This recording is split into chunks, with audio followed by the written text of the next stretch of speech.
When you meet toxic people in the comment section of social media posts, you think that you've seen it all. But when you meet them in real life, you get to understand that these guys are really more toxic in real life than when they are in comment section. In fact, in comment section, they are very gentle. That is something I got to understand by this recent experience. I think we need to understand it from a different point of view. Having them all around you, these people, you got to avoid them or they make your day so sad. This one is coming out to accuse Burna Boy of always copying Davido, and that is a very, very sad statement on social media. A lot of people are now making statements around this and saying, why you going to talk like that? But when you look at the coincidence between Davido and Burna Boy in terms of album, you will understand that yes, this is an interesting one. Yes, copying Davido is always a lot of people are saying now on social media, and this is trending. When you understand the trend, Davido and Burna Boy's album, they have always coincided. That is something since 2019. That is something I got to understand about the story. In 2019, Davido dropped an album or announced to drop an album. Also, Burna Boy did announce. In 2020, Davido also announced and dropped an album. Burna Boy did the same. In 2022, Davido announced and dropped an album. Burna Boy did the same. Then in 2023, none of them dropped album. Now in 2025, Davido has announced to dropping an album called 5. But Burna Boy is still announcing an album but no title yet.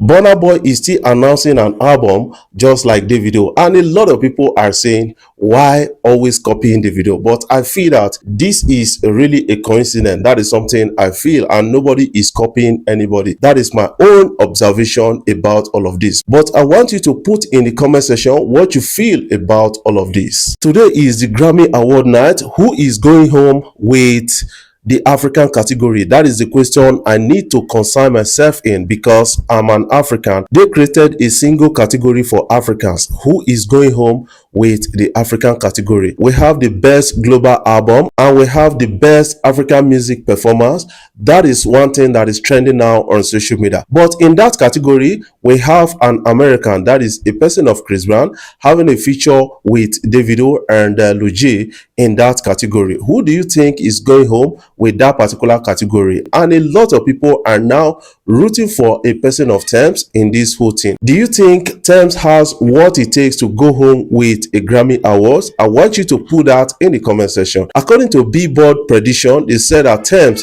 is going home with a Grammy Award in a particular category, especially the best African music performance. Now, in spite of many genres of music in Africa, they are now bossing us into a particular genre, and a lot of people are saying that this is not really brought to capture African music to an extent. That is what a lot of people are really saying in this. I think it's getting all interesting at the end of the day. But we have a lot of interesting documentary on this and talking about, Grammy Awards and their impact in the African music. But right now, they are really shorting expertise in African music. That is why they cannot really broaden African categories now, according to what has been said. I want you to see this video for yourself. This year, all the nominees for Best African Music Performance category have one thing in common.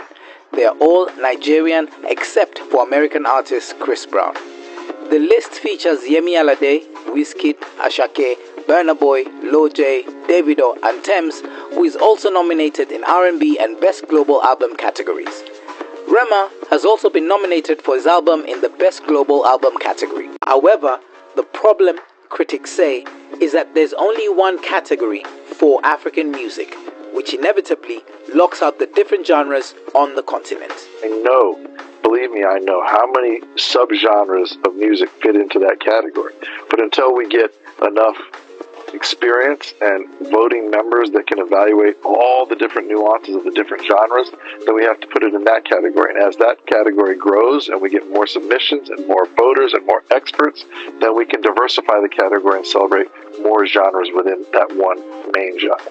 This is only the second year since Grammy introduced an African category, although several African artists have won Grammys in the past. But the absence of other African genres, including Amapiano from the list, has certainly not gone unnoticed. It's impossible that it's just one country that was able to showcase talent, that could just be nominated for that just one category when I can really throw my stones at various parts of the continent and showcase guys that really have been pushing and really taking the African sound and not just showcasing one sound from Africa, showcasing what's happening in Tanzania, showcasing what's happening in Kenya and in various parts of the continent.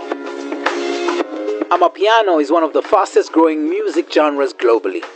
The sound from South Africa has swept through clubs and playlists across the globe, racking up 1.4 billion streams on Spotify in 2023. Over half of these, 55%, were played from outside South Africa.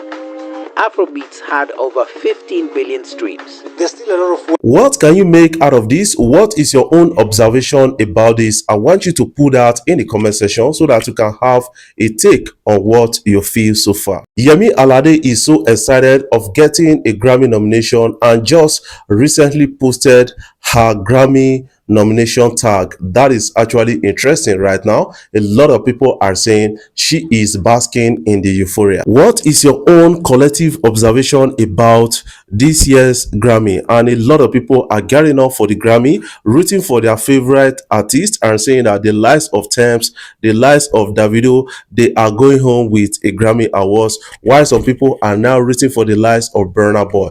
But I have Thames, having 3 Grammy nominations with her recent album called Born in the Wild. But do you think that Thames has what it takes to get a Grammy nomination? A lot of people are saying yes. But if you ask me, I think yes, she's got all it takes to get a Grammy nomination, and we need to respect her because she's good at the pen game. What are your own expectations at the Grammys? Don't forget to put in the comment section your own comment about the Grammys 2025. I think this is going to be an interesting night for a lot of people, and is also giving them the opportunity to raise funds for the victims of California fire. That is another thing they are going to do tonight. What is your own expectation? I want you to put that in the comment section. Before I jump off, I want to say thank you guys for watching our videos and thank you for the love so far. If you are new here, you can click the subscribe button below, the bell notification icon to always get notifications each time we upload our videos. The problem, critics say, is that there's only one category for African music, which inevitably locks out the different genres on the continent. Believe me, I know how many subgenres of music fit into that category. But until we get enough experience and voting members that can evaluate all the different nuances of the different genres, then we have to put it in that category. And as that category grows and we get more submissions and more voters and more experts, then we can diversify the category and celebrate more genres within that one main genre. This is only the second year since Grammy introduced an African category, although several African artists have won Grammys in the past.